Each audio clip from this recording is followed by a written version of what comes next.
start by introducing yourselves. Maybe Shanon doesn't have to take part in this. Introduce yourself, tell us a bit about what you do, and share with us your proudest career moment to date. Oh, pressure. Hi everyone, I am Siobhan Rowan Gowdy. I am the brand director of TreasureTress, and my proudest moment. Okay, so I'd say there's two. I think the first one for me is kind of like a team win, but it was definitely like Jamilia's win, but when she wins, we all win. So my favorite, my proudest moment was definitely seeing Jamilia's name splashed all over Forbes. Yeah. That was like, that was super proud. And just because we've come from such a long way away anyway, but then my proudest moment, I got up to speak at Warwick University, and that was a massive, massive deal for me. So yeah, I was super proud of that. Woo.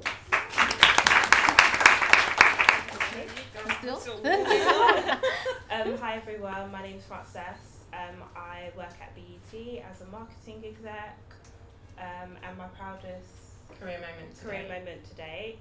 I think I have two as well. Mm-hmm. One of them was when I got flued out.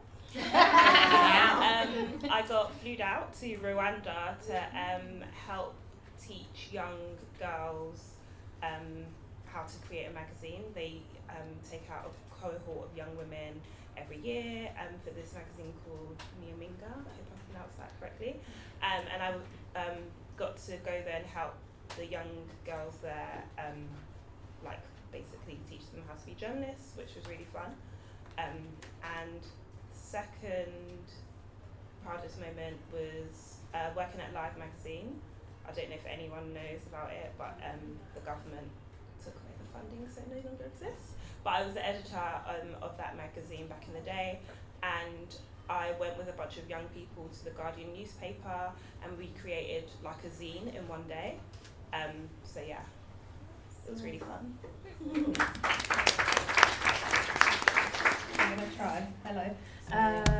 So I'm Amanda Maxwell. I am a freelance project manager, event curator, producer, everything all in one. I also manage a DJ called Ellie Prohan, who's live on Foundation FM 5 till 7 every day.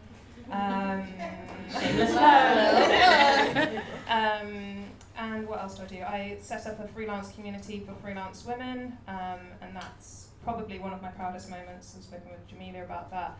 We went from having a lunch last year, just after Coachella, seeing Bay, and went for a lunch with 15 women, and that's now escalated to over 150, and now developing a waiting list for freelance creative women across all sectors within the creative sector, but is a way for developing a community and empowering women across their freelance careers. It's exchanging, it's sharing of advice, and it's a really safe space for women to come together. And then what else do I do? What's it called? Freelance Qweens. Yeah. And what else do I do? I'm on the committee for BPI, which are the people that make the Brit Awards happen. I'm on the UK Music Futures Board, and that's about going to government about legislation that needs to change within the music industry. And I'm also part of She Said So, which is a female empowerment collective for women in music. And that's me. Accolades! And Shanon, what has been your proudest career moment to date?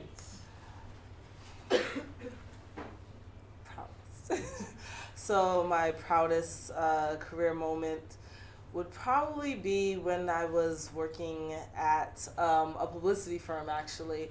And it was my very first day, and everybody was kind of giving me like, oh, why did they hire this, new young girl? And I have to admit, I was also the only brown girl in their office.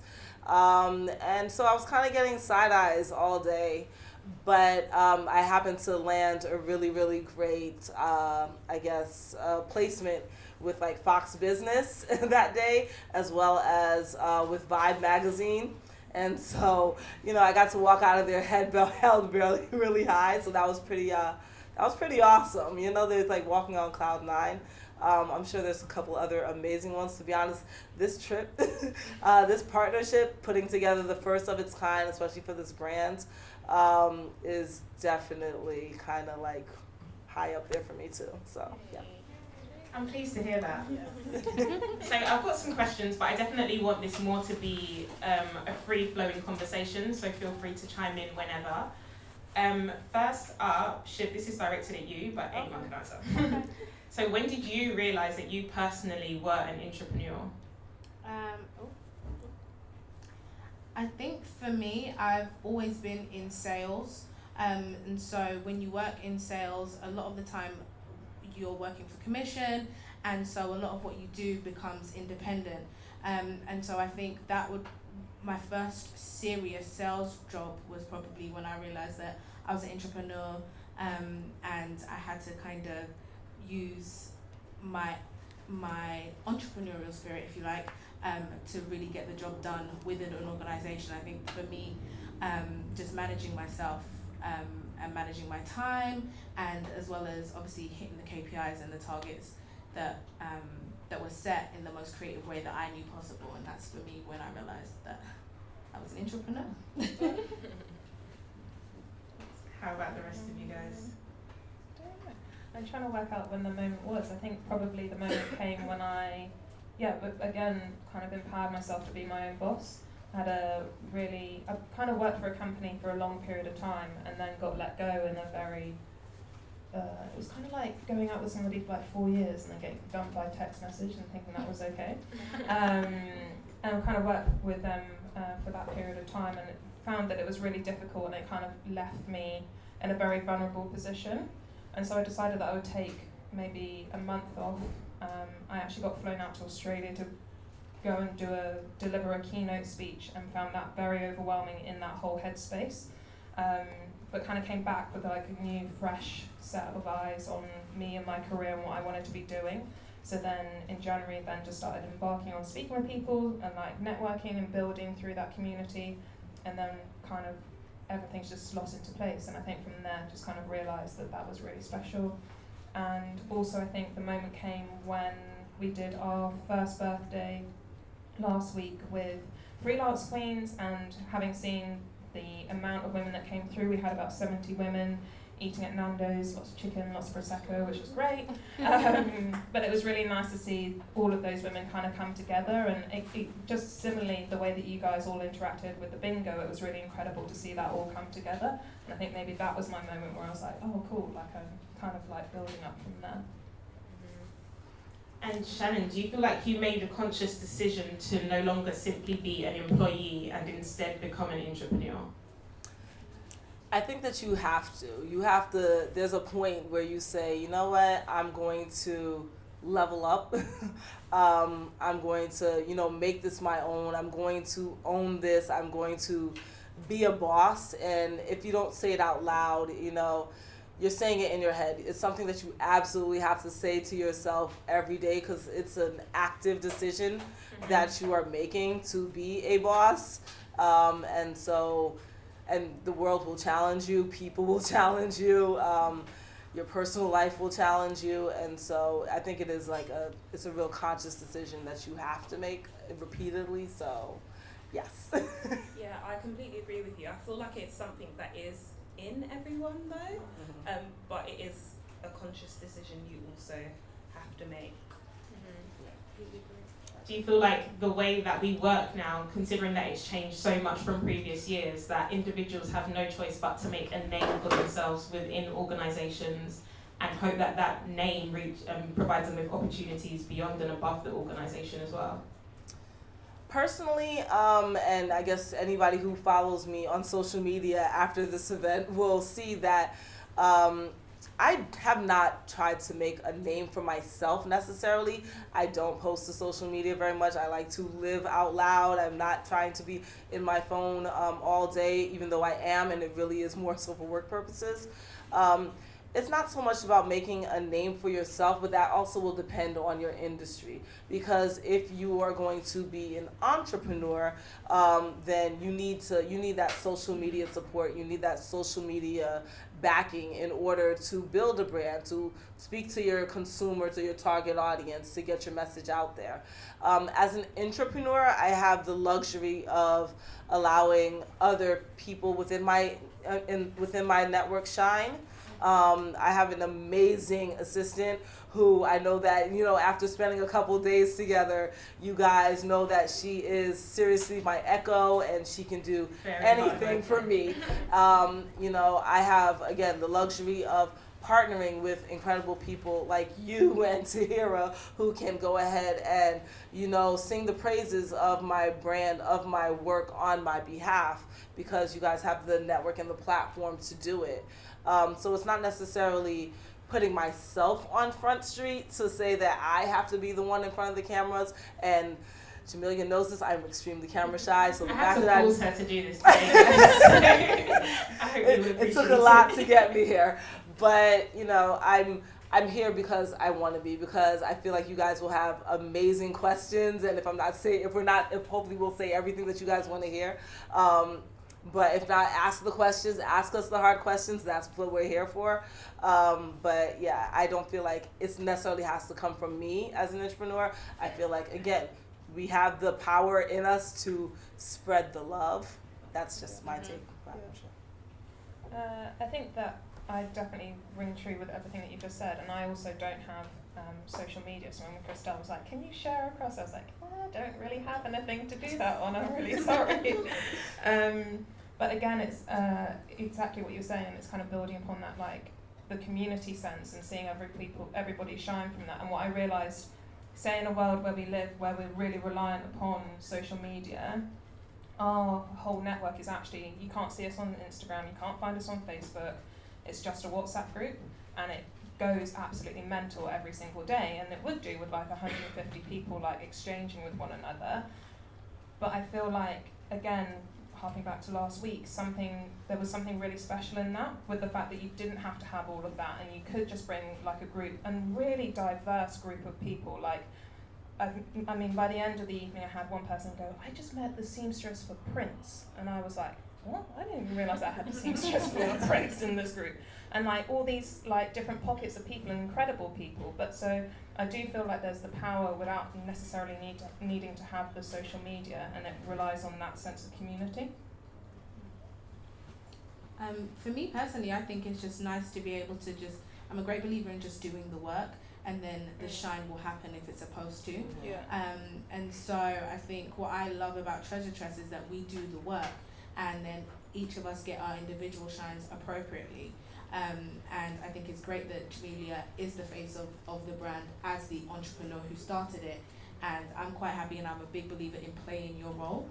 And so I always say I'm the right hand. So whenever, and I feel like that's also something that you have to be confident and comfortable enough in yourself to be able to be like, this isn't my baby, but listen, I will be a cog in the wheel that turns this baby and drives it. So, and I think you have to be, it takes a certain type of person to be able to just be like, yeah, like I'm good. Like I tell you all the time, that's you, boo. That's all you. So, yeah, no, I think so. That would be my take on it.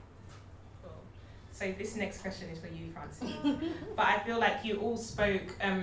So we were kind of discussing personal brand without calling it personal brand, and we were more leaning towards reputation. So doing the work and doing it so well that everyone talks about you and everyone knows about you. So Francis, reputation is important inside and outside of your organisation. Have you met someone and they've said, oh, I've heard about you before actually working with you, and what was that encounter like? Yeah, so the media industry is quite small, everyone knows everyone. And my old CEO, I used to work at Channel 4 as well, and my old CEO, when he found out I was going to Channel 4, got in touch with the CEO and was like, oh, this girl's coming to work at Channel 4, she's brilliant, you should mentor her, blah, blah, blah, blah, blah.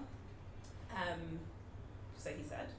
And then after a couple of months of being there, the boss of my department, I used to work in the press department, the boss of my department basically put me forward for something with the CEO, and she ended up taking me to dinner. And now she's my mentor, so that was quite good. Yeah. That was it really. That's a very nice situation. Yeah. Yeah. Your mentor. Right. Yeah. How about the rest of you guys? Have you ever had encounters where someone's heard about you before actually meeting you one-to-one? I feel like have. you get this all the time. No, I think in the industry that I worked in, so before TreasureTress I was in real estate, and I was in Enfield, which is where I live, shout out North London. And I used to put figures on the board. I was known for putting figures on the board. And so there would be times when we'd walk into people's houses, or and they had heard that I'd maybe sold the house next door or a house on the street. You got them X amount of money for their property. So that happened. That used to happen quite often. And then in this industry, I don't know. I don't think so much. I think people are like, oh yeah, okay. Like I think they know me to be with you a lot of the time.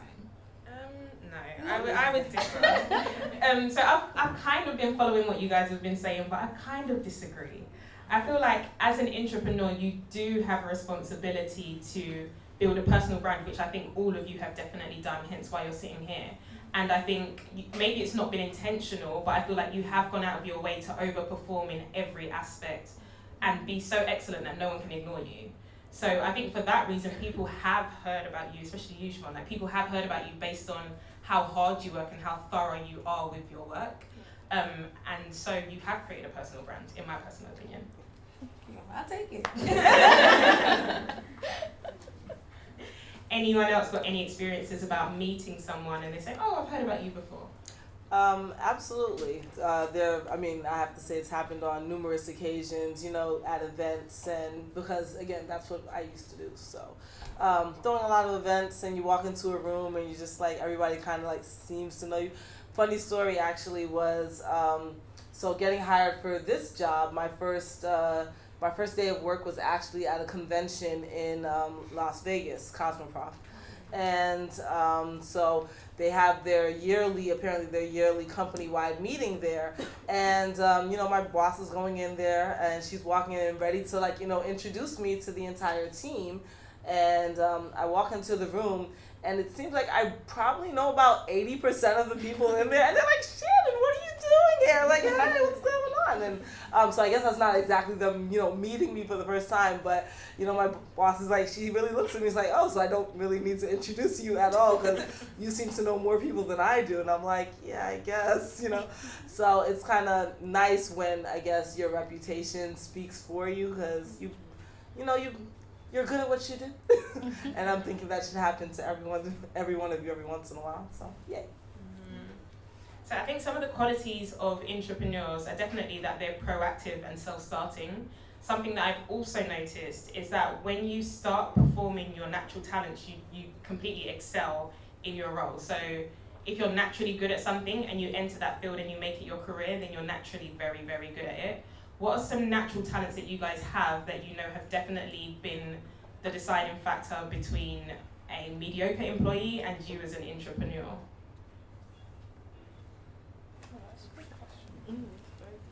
I'd say in my role, definitely one of them is being able to think on your feet. That's like super important. I can't tell you enough times when, like, for example, last year I did the BT Awards, which was really, really fun. And we took out BBC One Extra to kind of like report. And in London, everyone wants to speak to BBC Radio 1 if you're an artist. Like, that's the creme de la creme, that's the best station you can speak to. But when we took them to America, none of the talent wanted to talk to them, no one cared. Literally, it was just like, who's that? Like, we want to go to Hot 97, etc., etc. So it was literally going up to managers, going up to talent, hey, this is BBC, like, this is what they do, etc., etc. Being able to reel off stats, like, explain who they are. Like, you really have to be able to think on your feet and you have to be a people person. I'd say in my role, that's the two main things. I think maybe definitely over communicating. I don't think there's anything wrong with over communicating and reiterating a point. Say that one more time, please. Reiterating a point. And I think again, just building upon that. And I think I kind of have got myself into a good cycle with doing events and just recapping on everything and making sure that we're really aligned when it comes to that, because the last thing you want to do is turn up to an event and be like, oh, I thought you were sorting, oh no, I thought you, oh no, okay, and then it's like literally 10 minutes before it's going to happen. So I think that's one of the things. I think always trying to remain diplomatic and nice. Yeah. I think sometimes if you can bite to the same level as people that you're working with and stress levels, and I think I'm always conscientious and always allowing for the fact that if someone's really stressed, they're really complaining about something, that says more about them than it possibly does about you, especially if you've done all those other steps beforehand. But it's quite difficult to forget that in the moment, because you want to be just as stressed as them, probably.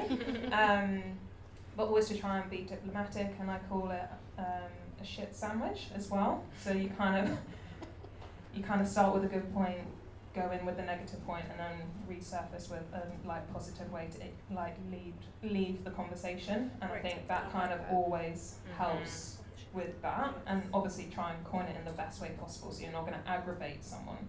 Because I just remember from customer service experience I used to have when I was younger that you've really got to put yourself in the customer's point of view and really understand what that feels like.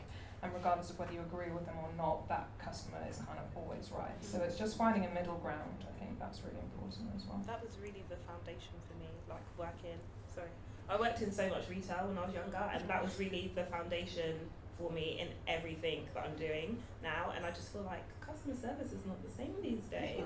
I wouldn't get away with half of the stuff that happens these days. But yeah, I've done so much retail from when I was 16, and that's where I really learned, I think, how to just talk to people on a really personable level and find out what that person really wants. You have to be able to really listen. That was one thing I left out, listening. That's probably the most important thing. Really listening to what people are saying. Yeah, I had a guest, maybe put it in perspective, today, had an issue and needed to work out the most diplomatic way to kind of address the issue so that it didn't kind of muck up the rest of the marketing schedule for an event program that we had. And when I'm talking about mucking up her spelling, I'm talking about by one single letter. The whole rest of the name of the title was spelled correctly, but just literally one letter was human error, right? So just complete human error. But it regarding how she felt within that situation, I needed to have a conversation, to have a dialogue with the person and their manager, understand it. And actually, once we got to the crux of it, actually before we'd even had that phone call, I was like, I can imagine what this issue is. It's not just about spelling someone's name wrong. It's like the principle, it's the fact that she's a woman of colour, the fact that within the creative sector it's really difficult, within the fact that there's so many layers that go towards this, that letter just signifies so much more than anybody can actually comprehend. And actually by having that dialogue with said partner, it was really easy to then open up and have a really open and honest conversation. She was like, you need to understand that, when you see that and then you're wanting to share that material, that, by having a name even spelt wrong, it doesn't really allow for that to even happen.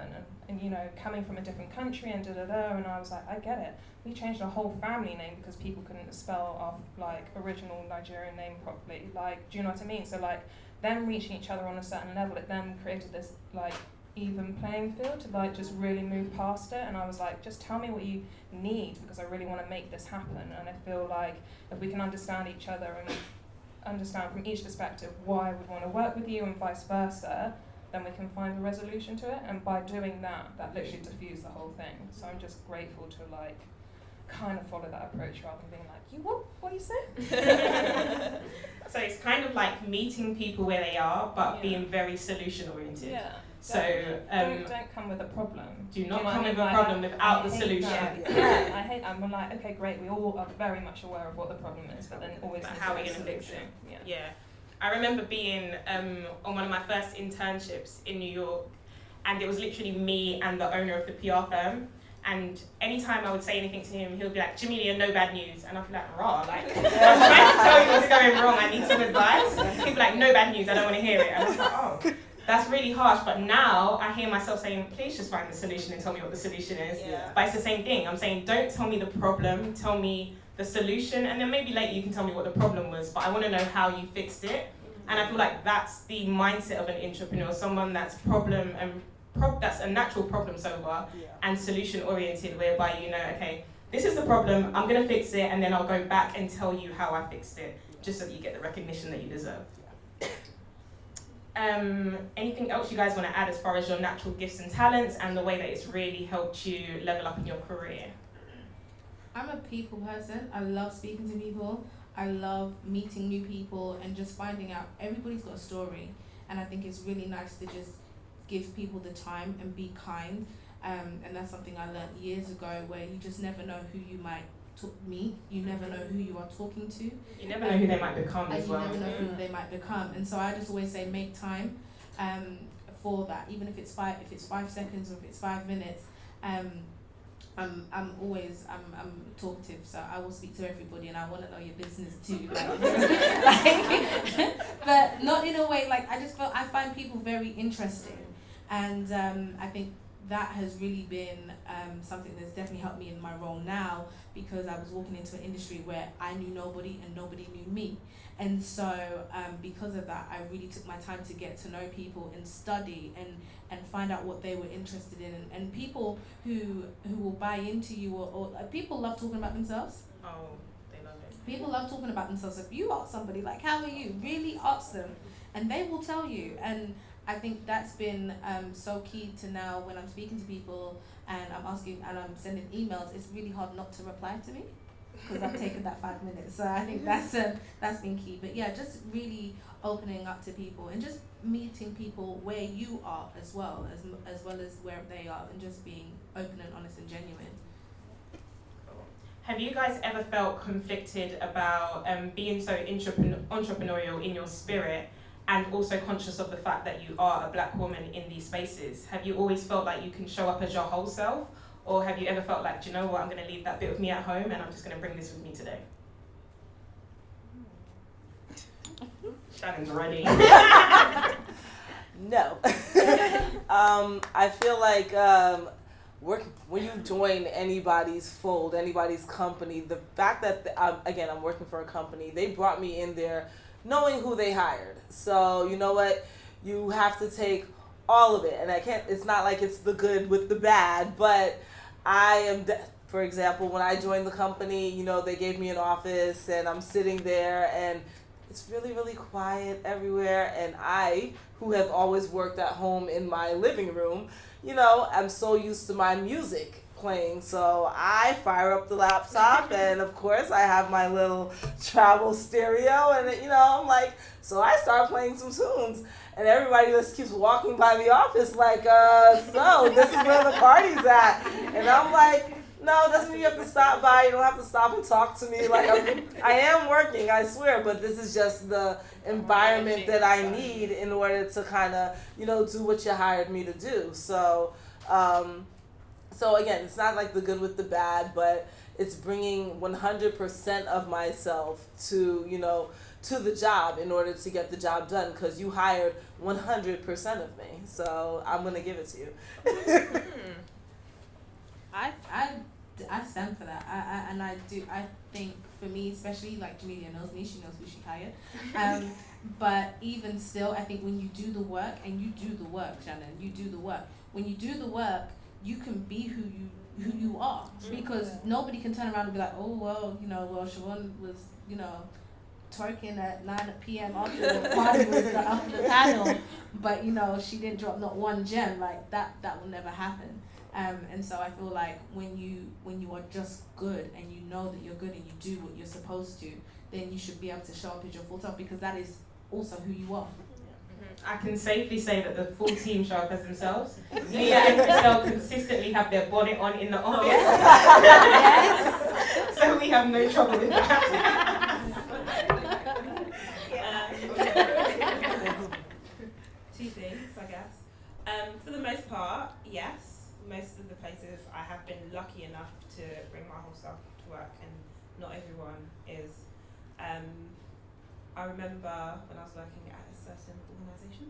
Not to be named. Not to be named. And that work took me to the Houses of Parliament with loads of other broadcasters. We were talking about mental health in soaps. Don't know if anyone watches TV, but, you know, dying industry. I'm joking. Yeah, so I went to the Houses of Parliament, and it was like broadcasters, mental health organisations, talent, and we was talking about mental health and how that is depicted in soaps. And everyone was doing all this talking, like bringing all these like sick points. And I was just sitting there thinking, hold on a minute, black people are the ones that suffer from mental health illnesses like the most. They're the ones that are most likely to get poor treatment from hospitals. But no one's talked about race, and I don't understand it. There was another black woman in the room, and she was more senior than me, and I kind of was like waiting for her to say something, because I was thinking, I'm a baby girl, like you need to say something.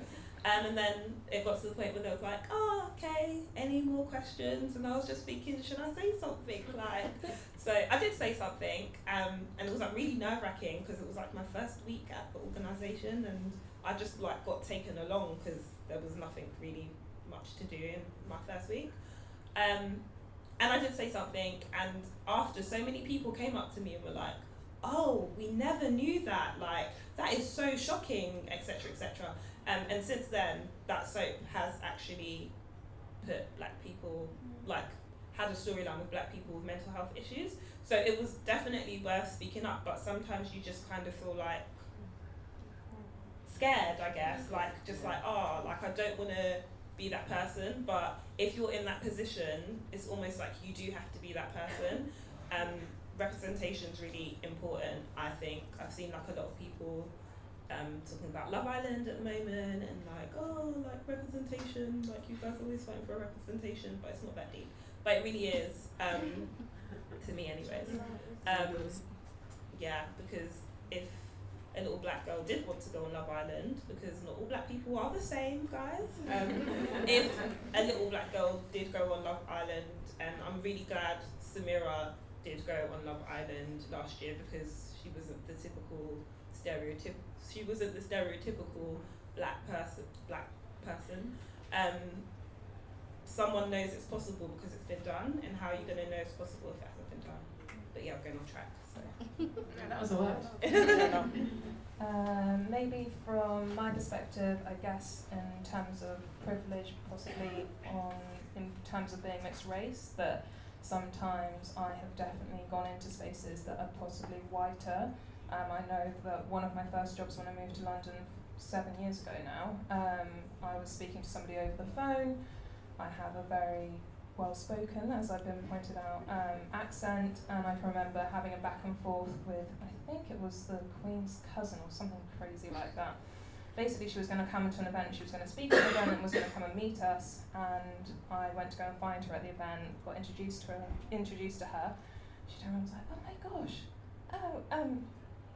and just kind of looked me up and down. And I was like, oh, hi, I'm Amanda, I've been speaking to you over email, we've spoken over the phone. And she was just like, oh, yes, darling, but you just weren't what I expected. So in that sort of instance, I've had it from that side. But then I've also had it from the other side, where I've stepped into, and I was brought up in an inherently white area in Norfolk. I don't know whether anyone knows where that is, but it's definitely the far out countryside where you don't get, if you're on 3, then good luck, because you're not going to get any signal. But I was brought up in that area for, until I was, so from the age of 5 until I came to London when I was 23, and I went to university, and again in a Midland sort of area, so again representation is not the same. And stepping into predominantly black spaces, it's that feeling of representation of not being black enough. So I feel like from a mixed race perspective, I've always kind of jumped between either or side.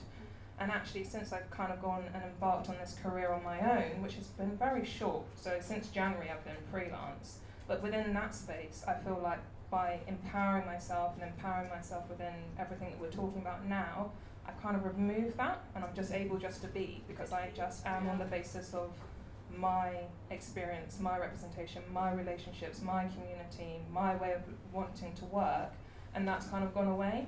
And I remember when I first moved to London, I can remember just thinking, God, that white person, when I was walking down the street, coming from the local shop, I remember just being like, God, that white person was looking at me, oh, it feels a bit weird. I realised that they weren't looking at me because I was black, which made which is what happened in Norfolk the whole time. The reason that they were looking at me was because I was probably in the goddamn way. But those sorts of things are like really important, and I think sometimes we just take them as golden and gospel that people feel comfortable within those situations, and that's just definitely not the case. So I feel like when it comes to these sorts of environments and all that sort of stuff, it's exactly what you say, is about being kind. So you never actually know what someone's experienced or had to experience or currently experiencing or having to navigate, and that's a whole other thing within itself as well. So it's like being compassionate and bringing that compassion to all areas of your life, including work as well. Cool. So we spoke a lot about overperforming and delivering the best. How do you all make sure that the work that you do gets recognised by the powers that be, like you hear people call it? So by leadership, how do you make sure that your hard work gets noticed by your boss and by your managers to make sure that you get the recognition that you deserve? I think it's exactly what you say. If you just do, then people notice anyway. I don't necessarily go with the idea of wanting to be that person. I actually don't like attention. You can probably hear the shaking in my voice right now. I'm not very good at it. I turned to Jamelia, I was like, there's how many cameras in this room? It's all quite a lot. I do these sorts of things because I care and I'm passionate, and I want to try and maybe encourage people to make the same steps that I've done on some sort of level, whatever that level ends up being. But I think it's exactly what you said about if you're good at what you do, people naturally tend to know about that anyway. And also I kind of set myself goals. Like, this is like just a very basic example, but in one of my last places of work, we had to move from one office to another office, and it was a considerable size jump from doing that. And in terms of bosses and CEOs, I know that they like things done quickly and they like there to be solutions and not to have to worry about that sort of headache, especially when it comes to something like an office move. Like, that's really disrupting to a business. Like, I remember just being like, if I map this out right, if I really put the OCD gear on and like put it up like maybe 2 or 3 notches, probably like collapse in a heap at the end of it, there might be a lot of tears, there might be, you know, some nails going in the wrong holes, I can actually probably turn this around. And I turned around to my boss and I was like, you know what, if we finish on Wednesday, everyone packs away their stuff, we clear it all away, you give me 2 days without having anybody in the office or needing to be within an office, not even having to look at an office space. You empower people to work from home for 2 days. By Monday, you can walk into that new office. And then by setting myself that goal, oh my God, I didn't see anyone for a weekend. I looked awful, but I managed to do it. And the boss walked in and was like, how on earth? And it wasn't even like done so that it was just like desks. It was like done so that there was artwork on the walls, so there was a pool table up, like everything was set up, and I was like, rah, like I did that myself. And I think on those sorts of levels, if you can set yourself like really crazy goals, then that would be like another way of making it happen. Do you feel like that worked for you because you were working so closely with leadership? Like, you were working that close to a boss? Because I remember working in corporate and I was thousands of people away from the boss. And I remember hearing some of my male colleagues say that they had negotiated a pay increase and negotiated a promotion based on their performance. And I had had nothing but positive and outstanding feedback, but I didn't have those conversations because I didn't know that I was allowed to or that it was even possible. And I also didn't realize that they were carving out time in managers' diaries to say, oh, by the way, like, look at this amazing work that I've done, so that they're constantly reminded of, oh, wow, James is such a good employee, he always gets stuff done. So do you feel like it depends on how big the organization is, and then therefore how hard you have to try to get the attention of management? Yeah, maybe. I think, and I suppose in that situation, I was definitely close enough to turn around and kind of not really give them much choice, but to give us those 2 days like working free from the office.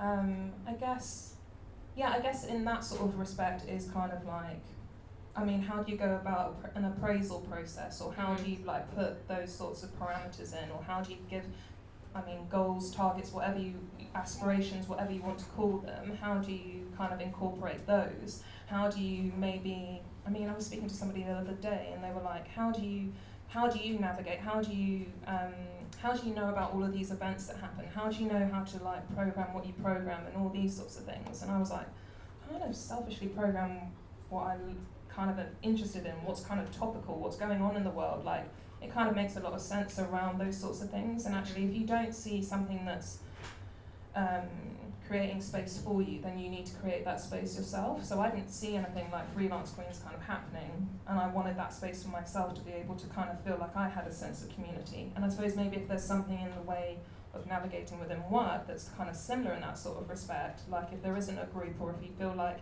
you want to have a book club or something like that to talk about at work, or you know, that sort of communication, maybe that's maybe something that you could look at doing. It's a game. That's what I would say. And I'm not good at playing that game, but it really is a game. And I feel like they mention it in Slay in Your Lane a bit, if I remember correctly. And you guys should all get that book because it's amazing. Sorry, repeat that. Slay in Your Lane. I remember in my old job, I would do like good work, but to me I was just doing my job.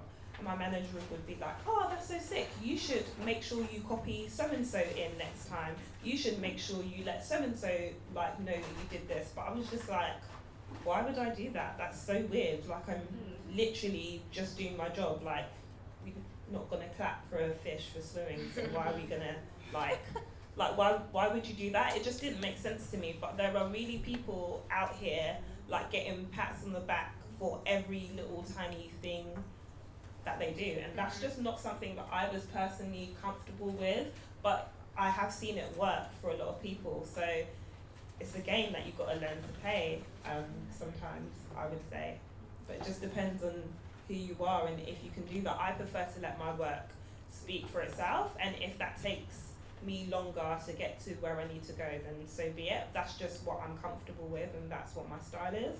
But if you can play the game, I would suggest getting involved because it's just the quicker way to do it, I think. So it's funny, I agree with you, but I kind of disagree with you because I feel like it's not even optional to play the game. Because, I mean, if you think about, you know, the ladder that life is, you know, playing the game, it's like, you know, you have to, So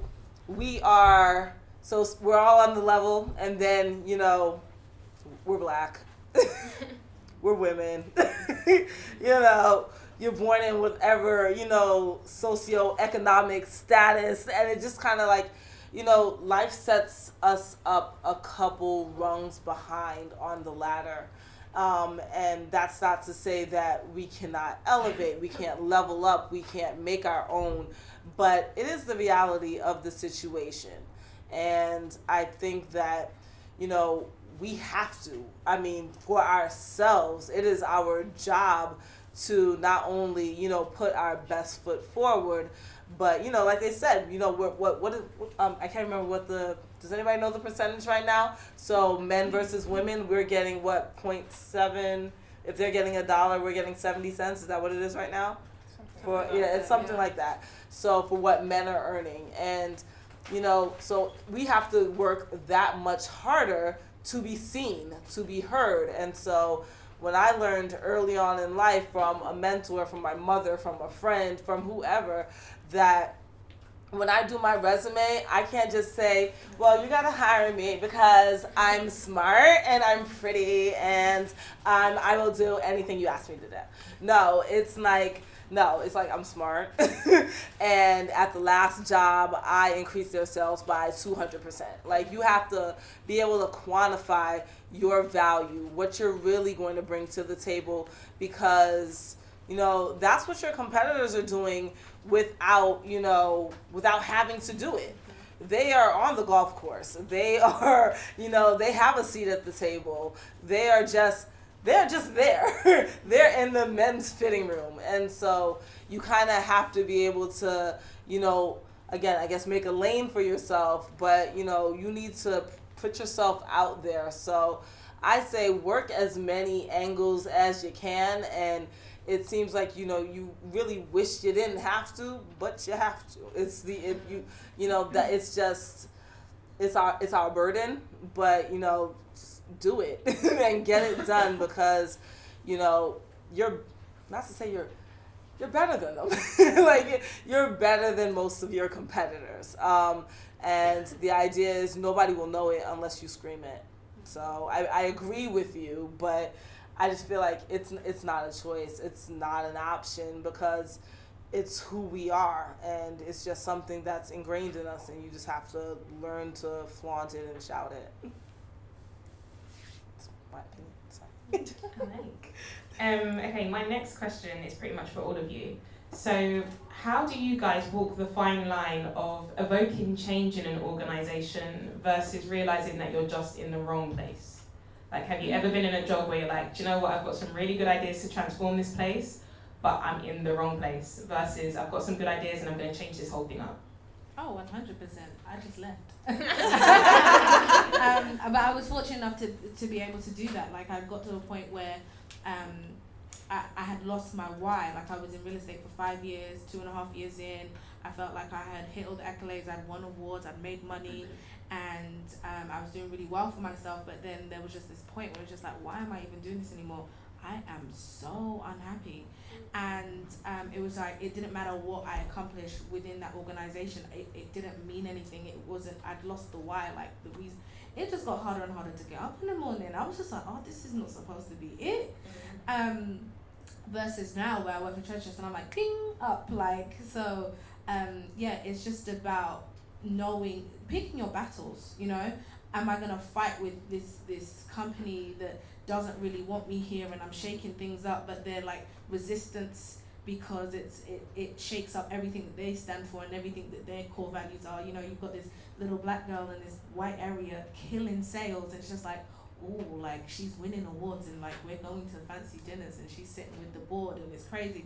Versus now being in a room full of black women and being able to share these experiences. And if I have a brilliant idea tomorrow and I call Jam at 3 a.m. in the morning, which I've done before, and be like, Jam, I want to do this, and she'll be like, okay, cool, just send me an email, pitch it to me. And I'll make sure that pitch is so tight because I really believe in it, and because I know that she will give me the opportunity to run with it. If she, even if sometimes, because there's been times where I've pitched stuff to Jamila's like, I will find every hole in it. I will like punch every hole in it, and it's not because I don't believe in it. It's just because I want it to be so tight that it can't go wrong, and it's gonna be amazing. So. And sometimes I'll get like really caught up in my creativity, and so even though I've had this brilliant idea, I can't get it out. And Jamila's like, slow down, put it on paper, and tell me what it is that you want to do. And so she's really great at being able to be like, okay, so Siobhan wants to make a shift here. How do I support her in doing that? Okay, now that she's got everything to me. And so I just think it's about picking your battles, because I wouldn't want to be able to do that with anybody else versus doing it for somebody that just didn't care.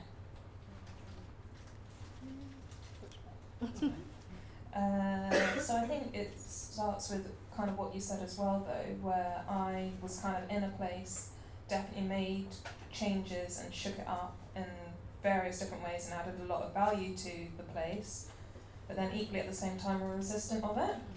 And then since leaving, they've obviously gone and done all of the things that you said about doing and all of the partnerships that you said about doing. And it's really hard to not want to turn around and say that, oh, so you like that idea, we should have copyrighted that. Yeah, and all that sort of stuff. But at the time, I guess you kind of get so caught up with being in that bubble that actually that becomes that's your whole world, right? Like, you spend so much time at work and you're really passionate about those sorts of things, and if you can make change and if you can evoke like intersectionality across lots of different levels and you're a big platform, like, it's really hard to not want to try and do that. But I think definitely having learned from that experience is definitely finding the right people that really kind of get behind. Actually, you don't even need to explain, they just get it and they let you run with it, and then it goes well or it doesn't go well. You make a spelling mistake and then they back you. Do you know what I mean? Like, all those sorts of things and all those sorts of levels, that actually that's the right sort of environment. And I think it's just about finding that environment that really complements you, your working style, everything that you need it to be. Shanon, Francis? I'm sorry? Oh, no, go ahead. Sorry. Just holding stuff as well. There's definitely places, organisations I've worked where I felt more empowered to make change, but I wouldn't necessarily call the places that were less empowering the wrong organisations. I feel like everywhere I've worked has teached. Wow. Can we cut that out? Everywhere I've worked has taught me something, whether it's good or bad. I've learned either leaving with contacts or new knowledge. So I wouldn't say it was wrong, but there are definitely places where you actually are like, oh wow, I did that, or I made that happen. So yeah. Oh, no, go ahead. No, go on.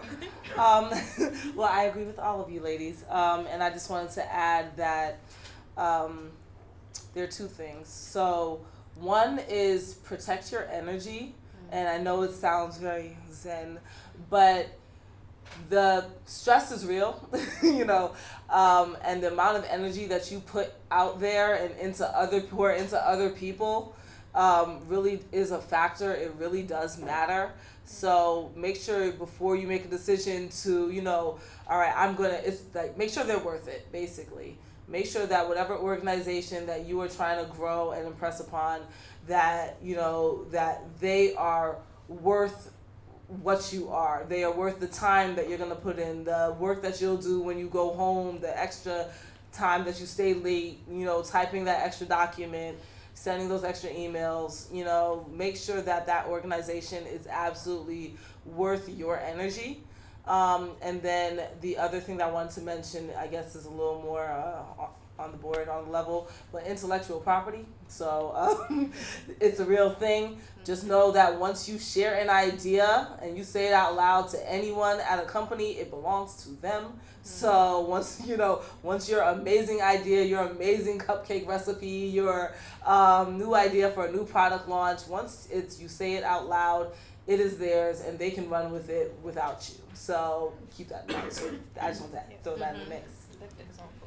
Do you guys have any examples of like creations that you've made within an organisation? Shanon and I, we've spoken about this quite a bit with the Originals by Africa's Best new coconut range.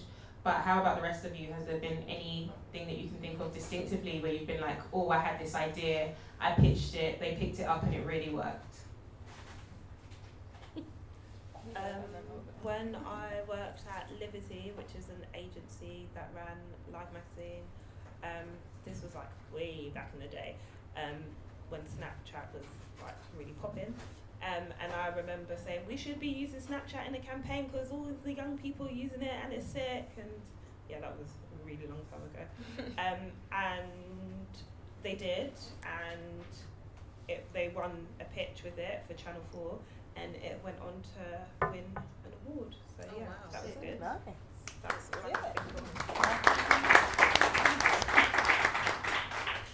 Mine, I would say, I had one and I was like, yes, this. I've got a few. Okay, yeah, so my first one was the pick and mix boxes. A lot of women were like, Shiv, like, we really want to be like involved with TreasureTress, but you know, not everybody is able to afford a subscription, or you know, sometimes you have it, sometimes you don't. And so I was like, okay, cool. Well, we've got all these women that are interested in TreasureTress but are not subscribers. How do we get them involved?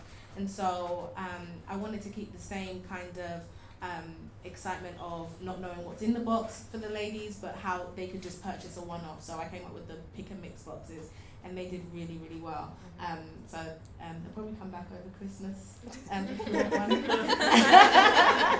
one. So those are really cool. And then the other one was the King Box, which I'm super excited about. Shameless plug. So the King Box is launching officially the 1st of June, and it's going to be in time for Father's Day, and it's essentially a TreasureTress box but for men. And so it's a one-off purchase. So obviously Father's Day is coming up. Brothers, tell all your kings and your princes that we now have a King Box. So yeah, I think that's something that I was super proud of, and it's something that I was like, I want to do it. So she was like, okay, go and do it, and I've done it. So yes.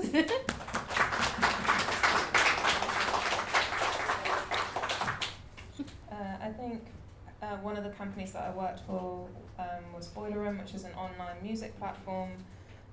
There was one day when I was the PA, I was like multiple things at this Boiler Room, and one of the days where I was the PA, I was talking with the boss about the structure of the day, and he said, "Is there anything else that you want to add?" And I was kind of really nervous, and was like, because to me it's really important about not just preaching about things, you kind of got to put things into action. So for me, having been part of She Said So for like 4 or 5 years now, it was really important for me when I'm working at a music company to be incorporating that within my everyday work.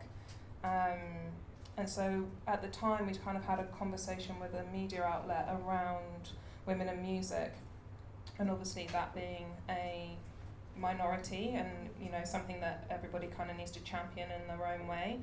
And I kind of turned around to him and I was like, I really think that we're missing something here. We're like one of the leading online platforms, and we have an opportunity to kind of really be paving the way within all of this. And that was something that I spoke about. We then went to go and speak with a brand, because brands were kind of jumping on at that point around intersectionality. So that we went there, we had that conversation, and it was something that I kind of kept on harping on about, and something, across our commercial campaigns, what are we looking at? How are we being representative in terms of our programming?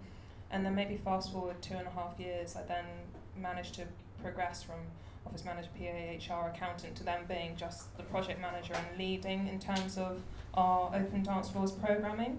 And alongside various other women, kind of was able to champion those intersects that we should be looking at across music. So not just women in music, mental health within music, knife crime within music, all of the things that socially, politically kind of intertwine with music, and kind of ways that people have found their outlets through struggles, through celebrations, through struggles and things like that. So I think that's possibly one of the things that I'm proudest of. And I think that's something that they've still maintained and continue to this day. And, in terms of like having DJs and female DJs and really championing that, and female artistry, like that's something that I'm really proud of. So yeah, that's me.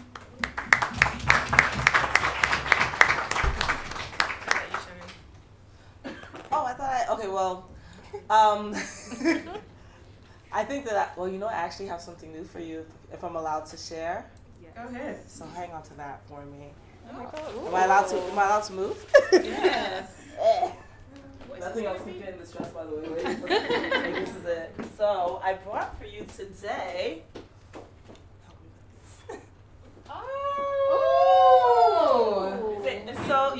So officially unveiling the newest collection for Originals by Africa's Best. I brought it for you guys. So it is the Honey and Castor collection. I cannot use this, Shanon. I know you can't. You matches your outfit, though. She's too sweet. There's way too much honey in there. Oh no. But I mean, some of the consumer research that we've done has led to, this new collection with honey, which is a natural humectant, moisturizing, as well as castor, which is, most naturalistas know, amazing for growth. And so this is a new collection that we will be probably dealing on pretty soon. But yeah, so I think this kind of even answers your question. So one of the projects that I'm really proud of is my new baby, which actually even displays the new look for this brand, and where I'm really trying to take it for a slightly more premium look. Our first time doing tubes as a brand, and I know that doesn't sound really major. You're like, everything comes in a tube, but as a switching up for a brand, switching over to a new piece of packaging, and switching over to, new components, new ingredients.